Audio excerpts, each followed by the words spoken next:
Jasmine Blue. I'm with Acting Studio 101, and today we have the beautiful Paulina Chavez. Hi. Okay, Paulina, where are you from? I'm originally from El Paso, Texas, and I moved to San Antonio, so that's where I live right now. Okay, so what age did you start acting, and what made you want to take that career path? I was 7 years old when I started acting. There was a theater program in my elementary school, which is amazing, and a lot of schools don't have. But my art teacher started it, and that's where I fell in love with theater, and I fell in love with acting in general.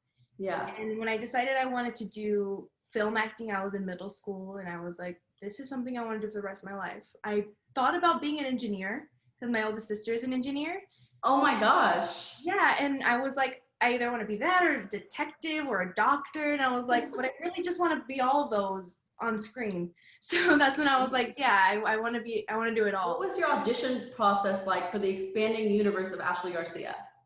All right, so it was a self-tape. So I got it on a Wednesday night and it was due on a Friday morning. Okay. So it was a quick turnaround time, as most auditions are. Right. As soon as I read the script, I was immediately captivated by Ashley Garcia. I mean, she's a smart Latina, and I mean, you don't see a lot of shows like that very often. Exactly. I was super excited. I remember my mom had a migraine, and she's my reader all the time, and so she had a migraine, and I was like, should I do this, this, and this? And she was just like, I don't care, do whatever.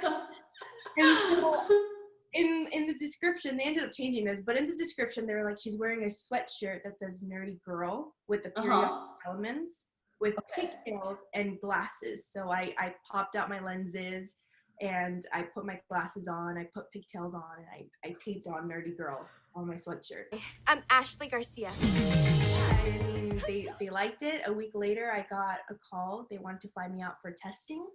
It's crazy. Like, you audition and there's a callback and then another callback and then producers and testing. So I was taking it back. It was my first test ever. How was that? It was nerve-wracking. They flew me out and I went to the Netflix building the night before, the day before. Oh my gosh. We're driving by. As soon as I saw the Netflix building, I started hyperventilating. I was like, oh, that's the Netflix building. And I called my manager, Mitchell Garcia, and he was like, chill, you're gonna be fine. Like any other audition, just do what you did and you'll I'm so excited! I am the youngest person ever to earn a PhD. I just got a job at JPL in California where I'm going to make robots for NASA. Theo Victor! What are you doing here? Moving in, like we planned. Ole, ole, ole. Can I see my room? Here it is. You must be Coach's genius niece. Ashley? Brooke?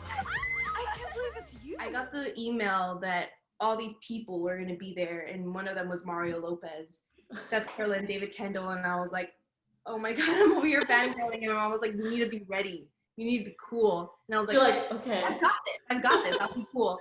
And so I walk in, and it was like a little mini producer session before the actual testing with all the Netflix executives. Right. So I went in, and everyone's sitting, I think it was like 5 people. And at the end is Mario Lopez, and I'm like, gosh. Like, cool, right? So I'm like, hey everyone, nice to meet you all. And then Mario comes up and he's like, Paulina, nice to meet you. He hugs me. And I'm just, oh yeah, nice to meet you. As I go in to hug him, I'm like,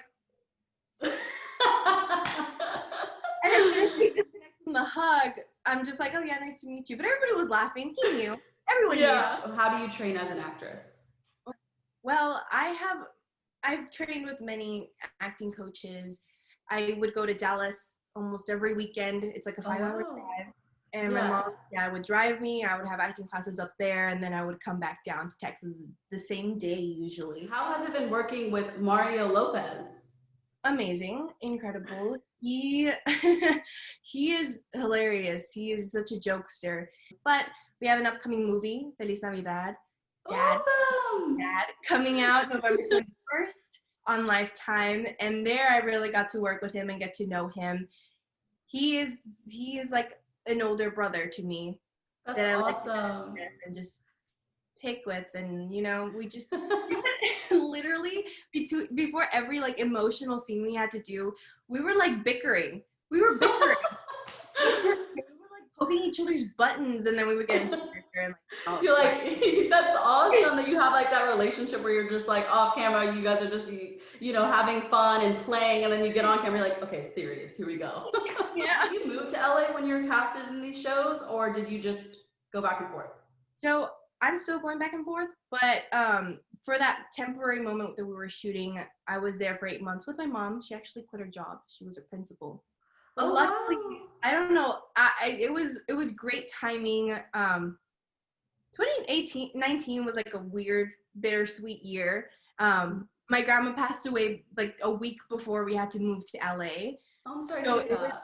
it's okay. I'm doing great though. Like it happened, but I know my grandma would be proud of me. She always wanted me to do it, and she wanted my mom to come with me. She was like, "Don't ever leave her alone." And so, the good thing is that my mom's contract ended in the end of the year, and that's when I had to leave. So she was like, So it was like all in. It was supposed to happen. It was meant to be. It was your time. And it's like, I feel like that's such a beautiful story, that you were able to kind of do everything, and everything kind of like worked out for you. You had your mom there, you were starting your career, and that's awesome. Oh, so you're in LA for 8 months. Yeah. How was that? Amazing. I love LA. I didn't really get to explore LA all that much because when I wasn't working, I was sleeping and, resting. I don't even think I ever slept those 6 months that we were shooting because Oh my gosh. the process works. You usually get the rewrites very late at night. And so I would take a nap during the day. Right after work, I would take a nap, wake up, eat, get the rewrites, highlight all my lines. I'm dyslexic, so I'm like, I need to read the lines at least 5 times before I can actually. Oh, that's something. That's an inspiration that you're dyslexic and you're able to read all those lines and memorize it and push through that. There was this one movie that I auditioned for. It was in Indy here in Texas, and when they gave me the script, it was like written wrong. It was like written like that instead of like the format that it's supposed to be. And so my dyslexic, like I don't know how to read out loud like that. Right. So my mind was like, and it was a cold read. So I was like, what is happening? I don't know. In Dallas. So in Dallas, my acting coach over there, they have stages. So it was like film 1, you do this, film 2. For some reason, I was going in and I did film 2, and my acting coach was like, "Oh, you should do film 4 this weekend too. Let's see if you can handle that." And so she gave me that credit. Yeah. And never told me. She was like, "You don't have to do film 3. Film 3 was cold reads." I never got to do that. It's like all those little experiences molded who you are as an actress and like what you can handle and all that. You're a rock star. I actually loved staying up late, even though I had my days where it was just stressful. I mean, with everything in life. Right. What's your memorization process? So I remember the beginning of the show, I would write down my lines 3 times. Okay.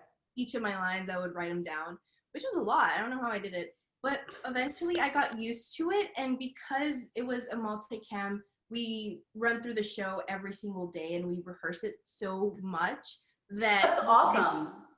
So I didn't really write them down towards the end. So yeah, I don't know. It just stuck. I don't know. I feel like, and also I feel like whenever you rehearse it, it's really easy to get it into your body and feel like, okay, so what are my objectives? What are my tactics? What am I supposed to do and move around? That's pretty cool. Being one of the few Latina leads out there, how has that been showing representation and being that voice? Growing up, I was taught to give back to the community. So every year I would go and volunteer at my old elementary school to help with the theater program there. And so it was a lot of kids, and I love those kids, and they looked up to me.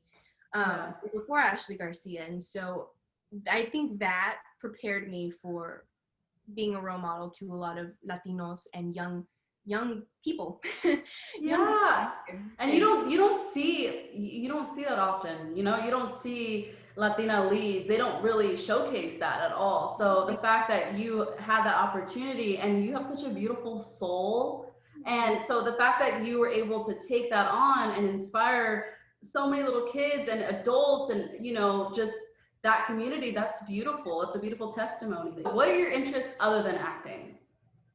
Singing. I'm working on music right now, is something that I'm working on, plus auditioning. So I'm excited about that. Hopefully gonna be releasing a song soon. What is your advice for younger actors or actresses? There's a lot of hard work and dedication. You have to have self-discipline, but it's not impossible to do it. If you keep on doing it and you are consistent with it and constantly learning, that is great. Even if you are the best actor out there, you still need to humble yourself and continue learning. Right. But yeah, and there's going to be times that it's not easy. There's times that you're going to have self-doubt, but just know that you're not the only one. I remember I had a callback, or it was before I had a callback. I was like, what am I doing with my life? Like, I haven't had an audition for like months, and I was like, is this even a possible thing? And then I got a call back the next day, and I was like, I can do this. So know that there's a role out there for you. There is a role out there for you. And there's so much things that go into casting. Like you can be the best actor and you can nail that audition, but again, it might be the look that they're not looking for. There's so many people who decide who's going to be the person. So again, don't lose hope. It's going to come eventually. That is really amazing, because you don't really see that very often, like people being from Texas and living out their dreams that way. Maybe they do have those dreams, and then they'll be like, okay, well, like you said, like, is this possible, or can I not do this? And they get discouraged. And I think it's awesome when they see you on screen, because they're like, okay, it's possible, I can do this, I can follow my dreams. Yeah, and that's another thing. Being from San Antonio, I've known a lot of kids growing up that have never been outside of San Antonio. They're not exposed to what's out there. And so I have this little segment on my Instagram, Be Your Own Kind of Genius, where I'm going to be introducing various career paths and by these professionals. Like the very first one I did was for my oldest sister. She's an engineer, and right now I'm posting civil engineers or engineers in general. And I reached out to STEM Media, who is also on Instagram. You guys want to give them a follow.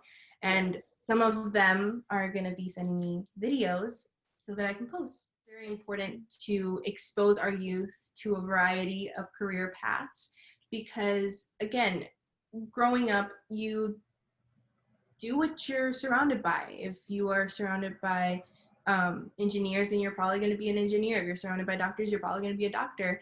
So if you're an entertainment family, then you're going to be an entertainer. My mom's a teacher, an educator. So my other sister's an educator, one of those an engineer, and I'm the actress in the family. But that lended to your character. It worked out. Exactly, and I'm so happy that I have Ashley Garcia, because she's the one who inspired me to Be Your Own Kind of Genius. This role opened all these doors, and you were able to, reach out to different communities, and also like little kids watching you, and they're like, oh, wow, I didn't even know that existed, or let me learn more about this. And like, it opens a conversation. Mm-hmm. And they're like, well, what do I want to be when I grow up? Or, how can I get into maybe engineering or, acting or whatever it may be. But I think that it's awesome that that it's really like a blessing that you're working with your family in that way. And you guys are kind of lending each other in different avenues and creating this beautiful journey for you guys. I know you said the Feliz Navidad is coming up. Yes. How was that? How was filming that? Oh, we actually shot it during COVID. We got through, we were taking all the precautions, wearing our masks 24/7, hand sanitizing every 30 minutes, taking the COVID test every week. Where was it filmed at? In Nevada. In Nevada? Oh, cool. So was it cold? It wasn't. It was actually pretty hot. So we were wearing like layers, and we were just like, oh, it's so cold. Like, I'm freezing.